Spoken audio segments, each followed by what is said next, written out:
सबको जय यीशु की। फिर एक बार मैं आप सभी लोगों का हार्दिक स्वागत करता हूं ईश्वर का जीवंत वचनों को सुनने के लिए। और जितना हम लोग प्रभु का वचन सुनते हैं, पढ़ते हैं, मनन चिंतन करते हैं, ग्रहण करते हैं, उतना हमारा जीवन निखरते जाता है, उतना हमारा जीवन बेहतर होते जाता है, सुंदर होते जाता है। क्योंकि ईश्वर का वचन हमारा निर्माण करता है। ईश्वर का वचन हमें उन मूल्यों में, सिद्धांतों में मजबूत करता है। प्रभु के मूल्यों में, सिद्धांतों में हमें मजबूत करता है। इसलिए हम वचन सुने, और ये ज़रूरी है, वचन हम सुने, ये ज़रूरी है। आज के दिन में मैं आपके सामने फिर एक बार छोटा सा टॉपिक लेकर आया हूँ। एक नई टॉपिक है, बड़े दिलचस्प बड़ी टॉपिक। शायद आपने कभी ये टॉपिक नहीं सुनी होगी, क्योंकि प्रभु के प्रेरणा से प्राप्त हुई ये टॉपिक। और इस टॉपिक का टॉपिक है, इसका शीर्षक है, जिस नाप से तुम नापते हो। जिस नाप से तुम नापते हो। ये प्रसंग वहाँ से लिया गया है, मत्ती का सुसमाचार अध्याय 7 प्रसंग 1 से आगे का प्रसंग है। यहाँ पर शुरुआत में लिखा है, दोष नहीं लगाओ जिससे तुम पर भी दोष ना लगाया जाए, क्योंकि जिस प्रकार तुम दोष लगाते उसी प्रकार तुम पर भी दोष लगाया जाएगा। उसके बाद लिखा है, जिस नाप से तुम नापते हो उसी से तुम्हारे लिए भी नापा जाएगा। छोटी सी बात हो सकता है, कभी हमने ध्यान नहीं दिया होगा, मनन चिंतन नहीं किया होगा। अभी हाल ही में मैं प्रार्थना कर रहा था, प्रार्थना में बैठा था, मैं इस बात को बार बार पढ़ रहा था। मैंने सोचा नाप यानी कि मेजरमेंट कौन लेता है? मेजरमेंट कौन ले सकता है? तो जब मैंने मनन चिंतन किया इस बात को लेके, नापने की बात, नापना, लंबाई चौड़ाई पर नापना है, मेजरमेंट करना। एक तो कंस्ट्रक्शन करने वाले नापते हैं, निर्माण करने वाले नापते हैं। दूसरा कौन नापता है? जो कुछ भी नया बनाता है, चाहे दर्जी क्यों ना हो, टेलर नाप लेता है, मेजरमेंट लेता है। हाथ का इतना, पैर का इतना, कंधे का इतना मेजरमेंट लेता, उसी के अनुसार काटता, कुछ नया बनाने के लिए नापता है। तो यानी कि नापने के पीछे उद्देश्य क्या है? What is the purpose of measuring? To make something new, to build up something. कुछ निर्माण करना है या फिर कुछ नया करना है, बस इतना ही उद्देश्य है।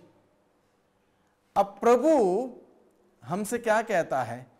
जिस नाप से तुम नापते हो। किसको नापोगे? अपने को छोड़ के दूसरों को नापोगे ना। अपने आप नाप नहीं कर सकते। तो आपके पास वो नापने का इंस्ट्रूमेंट कौन सा है? और नापने का इंस्ट्रूमेंट कैसा है? टेलर के पास वो मीटर का वो इंस्ट्रूमेंट होता है, वही बिल्डिंग बनाने वालों के पास भी लंबा होता है मीटर। तो आपके पास, मेरे पास नापने का इंस्ट्रूमेंट है तो कौन सा है? गलत इंस्ट्रूमेंट होगा, नाप गलत होगी। देखो, मेजरमेंट में जरा सा भी गलती हो गई, टेलर ने गलत नाप ले लिया और कपड़े काट दिया और सिलाई होगी, जब इंसान पहनेगा उसको आएगा नहीं, नाप गलत हो गई। बिल्डिंग बनाने वाले ने अगर गलत नाप कर दी, क्या होगा? बिल्डिंग जैसा बनना था नहीं बना, किस काम का होगा वो? मतलब नहीं रहेगा वहां पर। इसलिए मेरे प्यारे भाइयों, दोस्तों, मित्रों, युवा साथियों, बच्चों, हम सब इस बात को समझें। प्रभु हम सबों से क्या कहता है, इस बात को समझें। प्रभु ने क्या कहा? जिस नाप से तुम नापते हो दूसरों के लिए, उसी नाप से तुम्हारे लिए नापा जाएगा। हमारे लिए दूसरा नाप नहीं होगा, वही नाप इस्तेमाल किया जाएगा। इस बात को हम लोग अक्सर भूल जाते हैं। हम नाप लेते हैं दूसरों को, ये व्यक्ति ऐसा है, ये व्यक्ति ऐसा है, ये व्यक्ति वैसा है, नाप तो ले लिया, इस बात को भूल गए उसी नाप से हमारे लिए भी नापा जाएगा। तब रिजल्ट क्या आएगा? ये व्यक्ति भी वैसा ही है, ये व्यक्ति भी ऐसा है। तो हमें सतर्क रहना होगा, सतर्क रहना होगा इस नाप को लेके, बहुत ही सतर्क रहना होगा। अन्यथा गलत मेजरमेंट करेंगे, गलत नाप होगी। गलत किसके साथ होगा? चलो छोड़िए बात, अगले के साथ गलत तो हुआ, गलत आपने कर दिया, खुद के साथ भी गलत हो रहा ना, खुद के साथ भी गलत हो रहा। जब ये बात पता है कि खुद के साथ भी गलत हो रहा, तो हम दूसरों के साथ गलत क्यों करें? गलत नाप को क्यों इस्तेमाल करें दूसरों के लिए? सही नाप को इस्तेमाल करें। अगर सही नाप को इस्तेमाल कर दिया, हमारे साथ भी सही होगा, कोई दिक्कत नहीं होगी, कोई परेशानी नहीं होगी। इसलिए हम इस बात को ध्यान में रखें, जिस नाप से तुम नापते हो उसी से तुम्हारे लिए भी नापा जाए। यानी कि अगर मैं ही चाहता हूं लोग मेरे साथ अच्छा व्यवहार करें, लोग मेरी तारीफ करें, लोग मेरी मदद करें, लोग मुझे अप्रिशिएट करें, लोग मुझे मान सम्मान इज्जत दें, लोग मुझे सलाम करें, तो मुझे क्या करना होगा? दूसरों के साथ वैसा ही करना होगा। दूसरों के साथ मैं उसका विपरीत करूं, उनको सलाम ना करूं, उनको अप्रिशिएट ना करूं, उनकी बुराई करूं, उनके पीठ पीछे बात करूं, उनकी कहानी बनाऊं, उनका नाम खराब करूं, उनका मान सम्मान कर दूषित करूं, तो हमारे साथ भी वैसा ही होगा। प्रभु यह कहता है। इसलिए हमें देखने की जरूरत है मेरा पास कौन सा नाप है। दूसरों को निर्माण करने वाला नाप, दूसरों के जीवन में कुछ नया लाने वाला नाप, या दूसरों का निर्माण को बिगाड़ना, या दूसरों के जीवन को बिगाड़ना, कौन सा नाप मेरे पास है? बहुत ही जरूरी। इसलिए प्रभु ने सवाल किया, जिस नाप से तुम नापते हो उसी से तुम्हारे लिए भी नापा जाएगा। कौन सा नाप है मेरे पास? चलो, प्रभु यीशु के पास कौन सा नाप था? प्रभु यीशु मसीह प्रेम के उस नाप से नापते थे। स्रोत 103 में हम पढ़ते हैं, वह जानता है, वह ईश्वर जानता है कि हम मिट्टी मात्र हैं, इसलिए वह ईश्वर हमारे पापों के अनुसार हमारे साथ व्यवहार नहीं करता, हमारे गुनाह गलती अपराधों के अनुसार हमें दंड नहीं देता। वह ईश्वर हम सबों से प्रेम से व्यवहार करता है, प्रेम से व्यवहार करता। प्रेम उसका नाप है। हर व्यक्ति के साथ उसका नाप क्या है? प्रेम है। प्रेम से वो नापता है, नफरत से नहीं, गुस्से से नहीं, ईर्ष्या से नहीं, भेदभाव से नहीं, दूसरों को नीचे गिराने की प्रवृत्ति से नहीं, दूसरों का जीवन का निर्माण बिगाड़ने से नहीं, दूसरों का जीवन का निर्माण करने के उद्देश्य से, कुछ नया उनको बनाने के उद्देश्य से नापता है। वो नाप मेरा और आपका होना चाहिए, वो नाप मेरा और आपका होना चाहिए। जब वो नाप मेरे पास और आपके पास रहेगा, हम दूसरों का निर्माण करेंगे, दूसरों के जीवन में कुछ नया करेंगे, स्वयं के जीवन में नयापन आएगा, हमारा भी जीवन का निर्माण होगा। आज के समाज में बहुत सारे लोगों को दिक्कत इस बात की नहीं है कि उनके पास कुछ नहीं है, दिक्कत इस बात को लेकर है वो पड़ोसी तरक्की कर गया, अरे उसको अच्छी नौकरी मिल गई, सरकारी नौकरी मिल गई, अरे वो बहुत ही आगे बढ़ गया। उसके अगले की तरक्की देखकर, अगले की जीवन में आगे बढ़ने का उस बात को देखकर इस व्यक्ति को तकलीफ।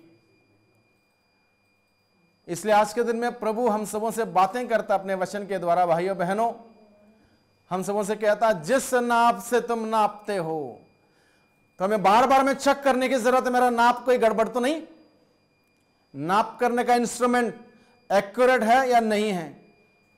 और सबसे पहले किसी इंसान के साथ हम इंसान को नाप नहीं सकते जब हमारे पास इंस्ट्रूमेंट ही नहीं नापने का।